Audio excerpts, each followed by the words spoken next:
They basically end up being the gender bender Twinder swindler. Hey there, I'm Elise and welcome back to my channel. So when people think about traveling to Korea or even living in Korea, they usually ask themselves, and then me, is it safe? So while looking for the answer, you might have found a lot of videos and resources that say that Korea is super safe.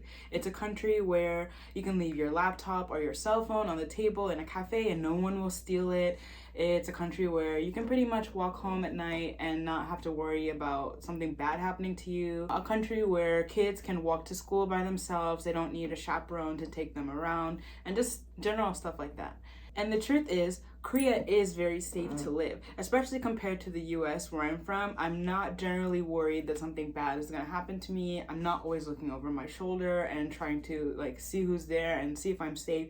It's pretty relaxed. But what I've noticed is that people tend to get too comfortable and they forget that there's no such thing as a 100% safe place to live. Then they or someone they know wind up in a bad situation that they could have avoided had they known. So while Korea is super safe, today I'm gonna tell you some of the safety tips and resources that you need to know to keep yourself out of a bad situation. But before we get into it, don't forget to subscribe and follow me on Instagram for more advice, stories, and peeks into my real life in Korea. If you haven't checked out my previous videos, definitely check out my channel because all of my videos are geared toward making sure that you have a safe, legal, and happy experience here in Korea. This time I'll be covering things that you need to know to protect your body, to protect your money, and to protect your experience here in Korea. So let's start by covering some of the common schemes and fraud scams that people tend to use here in Korea. And these are not only targeted at foreigners, they're targeted toward everyone. Everything in this video is. But without the knowledge that the locals have, the common sense that only people who lived here would know, it's really easy to get caught up into something quick. I did, so listen to me. So the first thing that you're going to want to do is don't talk to strangers. That's very simple, but here's why. As you may have heard, thanks to COVID, Korea is crawling with cult groups. They've kind of died down with Corona because they were getting too much negative attention, and also it's not the time to be talking to people and getting up in their face, but they're still around and they're still trying to recruit more members. You can commonly see these kind of people in crowded subway stations or in places that just get a lot of foot traffic, especially tourist hotspots. They'll stop you and they might vaguely ask you if you have a moment. Some are more obvious and they'll ask you if you believe in Jesus Christ, your Savior and Lord. Sometimes they'll pretend to be students, so they'll ask you if you have time to fill out a survey or answer some questions that'll help with their research paper. All kinds of things. In the case of foreigners, they might ask if you are interested in a free hanbok experience, and they'll invite you back to their church to try on a hanbok. Sometimes they'll say that they're filming some kind of program about different international experiences and different international people, and that there will be food, so you can eat lots of food from different countries. And I'm not saying that every person that does this is faking it, but there are some that are actually cult groups and they just want you to come to their home or somebody's home so they can talk to you about Jesus, and then you're in a cult all of a sudden. Many foreigners I know have gotten caught up into these cult scams one way or another, and I've fallen for these cult things twice. I didn't get in a cult, guys, don't worry about it. I'm not in a cult. I'm saying that I let them talk to me, waste my time, or even get my money, so it can happen to anybody. The first time was the student scam. So 2 girls came up to me and asked me if I had time to answer some questions so that they could write a research paper. They told me that they were in religious studies, so I already knew it was going to be something religious, but I didn't know that it was a cult. I had been in Korea for maybe a week. Fortunately for me, I was meeting someone when they asked me, so I said hey, I don't have time, but if you email me what the questions are, I'll reply and give you the answer so you can do your research paper. So they have my email address, but I mean, okay, fine. That also means they have my name, but anyway. So the way it works is I was supposed to compare 2 religions and say which religion I leaned toward more. But it turned out that the 2 religions were devout Christianity or you go to hell because you worship Satan. The second time I answered the door for 2 ladies. One was younger and one was more elderly, and I even have a camera on my door, and so I know I don't know these people, but it was oh, 2 ladies, what could they want? So after I opened the door, they started asking me if I have any money to donate to some kind of charity. It's been years, so I don't remember what the charity was. So next thing I know, this older woman starts having a coughing fit, and then the younger woman asks me if I can get her some water. So I turn around, go to the fridge, because I'm like, oh my God, this woman. And then I turn around with the water, and next thing I know, both of them are in my house. And it's not like they're walking around making themselves at home, but it's like they're in the doorway and the door is now shut. They're in my house. So after I give her the water, it's like, okay, I gotta give you the money, or you're just gonna linger around here and talk to me. Like, you're blocking the door. I can't leave. So it's like, what? So I basically paid them to get out of my house. And after that, I never ever opened up the door unless I knew who was at the door and that they needed me to open it. So yeah. Mind your business. If someone starts talking to you, don't just assume they're some nice stranger. They want something from you. If someone comes to your door, make sure you checked before opening it who they are and what they want, and if you want to open the door. And if someone offers you some magical touristy experience, maybe think twice before you accept it, because sometimes they're not just cult groups. Sometimes they're going to rob you. So they take you to their center, their church center, dress you up in hanbok, and then don't let you leave until you give them XYZ amount of money. You can always check if they're legit. Just ask them for their card or ask them for some contact information. Leave, check, and then you go there if it's a legitimate place. There are plenty of places that do offer free hanbok or very affordable hanbok try-ons, or whatever kind of cultural experience it is. But if they're trying to take you there, right there at that moment, maybe don't go. Okay, next in things you don't want to do because you don't want to get scammed, do not answer your phone. Nope. Like, rule of thumb, just never answer it. Even if you're expecting a call from someone, unless you know their number, don't answer the phone. Here's why. Voice phishing is a huge problem in Korea. Like, it's pretty much gotten out of control at this point. There is nothing that the government has been able to do except for try to hunt these people down.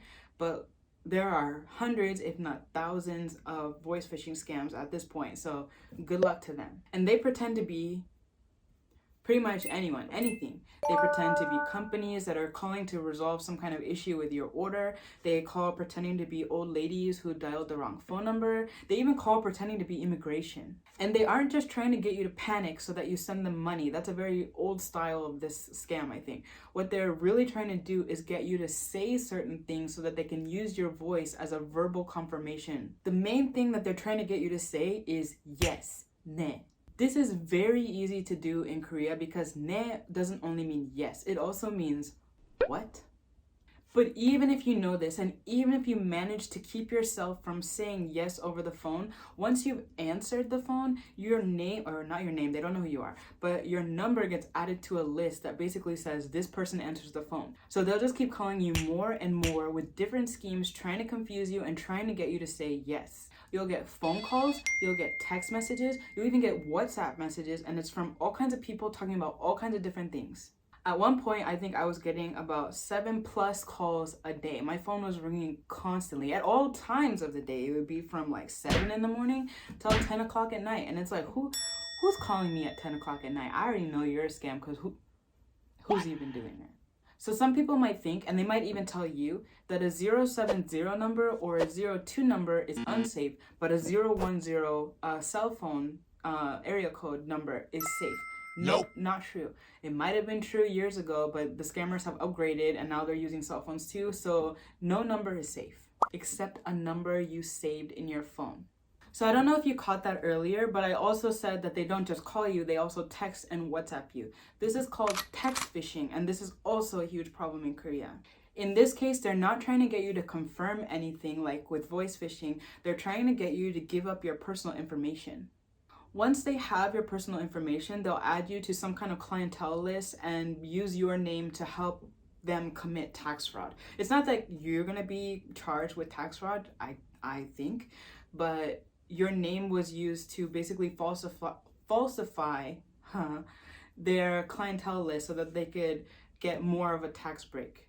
And I won't go into super detail, but I've actually fallen for a text phishing scam. The scammer texted pretending to be a hospital that I had actually visited, and they just said like, oh, your examination test results are ready. So I ended up clicking the link. It took me to a duplicate of the hospital's website, like a fake copy of their website, and then I logged in, and then bam, they have my personal information. Okay, so that's the gist of how it works. What do you do about this? First, if anyone ever gives you their phone number, you need to save it on the spot. Don't wait till later. Don't tell yourself you'll save it later and then you know you're going to forget and then you're going to have calls and you don't know if it's your friend or not. Save it in the moment. I have so many phone numbers saved right now. I have my dentist saved. I have the hospital saved. I have the gas company saved. I even have my gynecologist saved. Like I am not playing around with phone calls. Next, if you answer the phone and the person on the other line just immediately starts talking, especially if it's like rapid speed talking, don't say anything. They're trying to get you to say, ne? Don't say anything. Nope. Just hang up the phone. Think about it. That's not normal, right? It's not normal for you to answer the phone and then the other person just starts talking. So they're trying to confuse you. So another thing you can do, and this is actually my go-to strategy, is just speak English.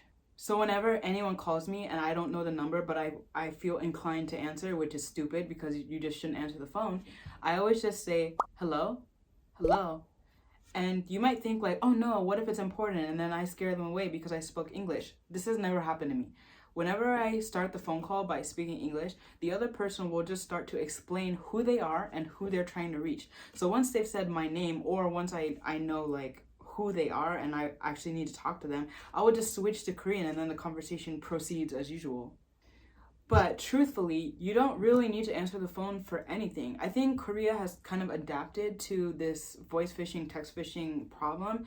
And so most establishments will just send you a text message if you didn't answer the phone call. So for example, if my dentist called me and I didn't answer the phone, they'll just text me right after and tell me why they called. On that note, let's talk about text. Let me tell you why it was really stupid of me to fall for this text phishing scam. The text actually never said my name. And of course, when you're doing something medical or anything official, it's gonna have your name on it. And if they're trying to reach you and make sure they reach the right person, they'll put your name, they'll put the date that you visited or the date that you're supposed to visit. Like there will be some clear identifying details. So if a text message doesn't have any clear identifying details, it might be a phishing scam, and don't click anything. Pretty much don't click any links in any text unless you know who the text is from and what the link is for. If you click these links, besides them trying to get you to put your personal information in there, they might also kind of put a tracker or some kind of bug into your phone and try to steal your information that way. So just don't click any links unless you're sure and you need this link. But let's say like me, you already clicked the link and you already put your personal information. What do? The next thing that you're going to want to do is immediately go change your phone number. Just walk into the nearest whatever phone provider you're using, they're everywhere, and tell them that you need to change your phone number. Right after they've changed it, you'll get a text that's basically from the government acknowledging like the phone number associated with your ID number has been changed. Korea is pretty much like everything is automated, so they'll know immediately if your number and your ID number don't match anymore. If they don't match, there's nothing that the scammer can do with your information anymore because it all has to match. It will be tedious for you to go into all your apps and register that you've changed your phone number. That's just what you gotta do. But if a scammer, for example, added your name and your phone number to some kind of list and someone starts confirming each name and phone number, yours is gonna automatically drop out because it's not gonna match anymore. It's fake, basically. Now, getting back to the stranger topic, let's talk about dating. So just like anywhere else, when it comes to sexual assault or violent assault, the culprit was usually someone who the victim knew. So the same is true here. So you shouldn't trust everyone, and you also shouldn't do something here that you wouldn't have done back home. And before anyone goes off in the comments, I'm not victim blaming. You should be able to meet someone new and feel safe and not have to worry that they're gonna do something bad to you. But that's not reality, unfortunately, and so I'm gonna talk from a place of reality. So I often get questions from girls or like read on different forums, girls asking questions like, hey, I've never met this guy, but he offered to pick me up in his car. Should I get in the car? Or, hey, this guy offered to take me on a trip on our first date. Should I go on this trip with him? Or what else? They go on a date and get really drunk with the guy the first time they meet them, and then they go to like a noraebang lounge, and then the next thing they know, it's like 5 guys piled into the room and gang raped them. Acknowledging gender equality, guys are not safe either because they'll wind up with girls who they meet or they've been talking to for a while, then they meet them, and then all of a sudden this girl like cries and tells them they have some kind of family issue, asks them for some large sum of money, and then disappears after they got the money. They basically end up being the gender bender Tinder swindler. Okay, So when dating someone new, I always follow these rules of thumbs, and I recommend you do too. Number one, make sure that you meet in a public place. If they offer to pick you up, just say that it's okay and that you prefer to meet somewhere out in the open. I mean, I'll just say it like that, but that you prefer to meet somewhere like the station and that you want to walk there together. And then number two, make sure that you've looked up the location that you're going to in advance. Like if they told you that they want to go to eat samgyeopsal, ask them the name of the place or the name of the street at least where they want to take you to eat, and confirm that that place is there and that it's open and just that it's real. Number three, tell your friend where you're going. I made it sound like you only have one friend. Tell a friend where you're going and give them all the personal information that you have about the person that you're going with. So usually, like if it was a Tinder date, for example, I would have had their full name, their age, maybe the general area where they live. Maybe I know their occupation, probably not the company, but I'll know like generally what they do. And I like to believe that if something happened to me with that information, the police would have a pretty clear lead. Did I do this every time I went out on a date? Yes, I did, and I went out on very many. If you end up going to a noraebang, or if the guy asks you to go to noraebang and you don't want to say no, you can always go to coin noraebang. So the rooms will often be much smaller, maybe only like 2 or 3 people could possibly fit. The space is not very large or like maze-like. So there's an attendant that's gonna be at the front and then just like a hall. There's no way that anybody could just like sneak in there and nobody knows. Plus, the rooms are so small that if you cried out for help or anything like got too noisy, everyone in the whole place would hear it. So that is tons safer. Last thing, as much as drinking makes it easier to talk to someone because you loosen up a bit, I've been on a lot of first dates and I can say like, just don't do it. I cannot tell you the number of times that I've gone out with a guy for drinks and they were clearly trying to get me drunk, like obviously, and we all know why. Unfortunately for them and their wallet, Elise is a tank, and so it never worked. But their intentions were very clear. So after a while, I just made it a rule, like I'm not gonna drink with anyone on the first date. And some guys really got upset about this. Like if they asked me to go out for drinks and I said like, hey, can we get coffee instead? They were literally upset. So red flag. You can go for drinks another time. You can ride in their car another time. I don't think I even knew my boyfriend had a car until maybe like the 5th date. If things are moving too fast, if anything is making you uncomfortable, or if there's just anything that you're unsure about because back home you wouldn't have done it, it's okay to just change the plan or say no. If it's anything that could put you at risk, just don't put yourself at risk. And if the other person likes you, they're just gonna go along with it anyway. Like the guy who got angry that I didn't want to go for drinks, he obviously didn't like me. He just liked me. But someone who is sincere wants you to like them just as much as you want them to like you. So if you said that you want to go for coffee, then they're gonna change the plan and go for coffee. If you said that you don't want to ride in their car, they're just gonna say like, okay, let's meet at the station. Like it's really not a big deal. So you don't have to worry about if they're gonna like you, if you're gonna offend them. Just do what makes you feel comfortable and have a nice date. So the last thing that I want to talk about is how to keep yourself safe, basically just while out and walking around alone. Like I said, I think that Korea is generally a safe country, but there are crazy people everywhere. And when it comes to being a foreigner, I think that we are easier targets, not because of anything that we did, it's just that we stand out. In a place where everyone looks the same, if you don't look the same, you're obviously going to attract attention, sometimes unwanted attention. So definitely don't lose sense of your surroundings. And again, if you feel at risk, don't take a risk. So if someone is behind you while you're walking home and you don't feel comfortable with them being behind you, call someone or pretend to call someone. And if you really want to call the police because you feel in that much danger, then call the police. They do have English speaking staff when you call the emergency number, which is 119, or the police, which are 112. So you don't have to worry about not speaking Korean when you call these lines. Personally, my strategy is to dance around like a lunatic because that's not hot, and then it draws attention to myself, which the other person didn't want, so I should be safe unless the other person is into some wild, crazy shit. If you do find yourself in trouble, maybe you were violently assaulted, maybe sexually assaulted, maybe you were scammed, maybe you were robbed, there are also English-speaking lawyers that have tailored their practice to helping foreigners in this country Some deal with things like your legal rights for employment. Some deal with your legal rights as a resident. But again, you don't have to worry about some kind of language barrier. You don't have to worry about the system not being on your side. Someone's on your side, so you can call them. So there are definitely other like very specific case-by-case scenarios that I could talk about, but I think that I've given you the main and general tips that you need to keep yourself safe in Korea. I will include some links in the description down below that are contacts for police, ambulance, fire department, etc. Korea actually has a lot of different numbers, but of course if you're in urgent danger, you should just call 119. I will also include some resources that you can look into if you need a lawyer or any kind of legal representation for the very different kinds of things that could happen to you. I don't want anyone to misunderstand. Despite how this video sounds, Korea is very safe, and on a day-to-day basis, I don't feel like I'm in danger. But of course, that doesn't mean it never happens, and that doesn't mean it's never gonna happen to you. I hope that it never happens to you, but the best way to keep it from happening to you is to have the knowledge to keep yourself safe. I want everyone out there in Korea or people who are thinking about coming to Korea to be as safe as you possibly can. For more videos like this and for more lighthearted ones, don't forget to like, subscribe, and hit that bell so you don't miss out on my next video. As always, thanks for watching. Bye! 다음에 봐요.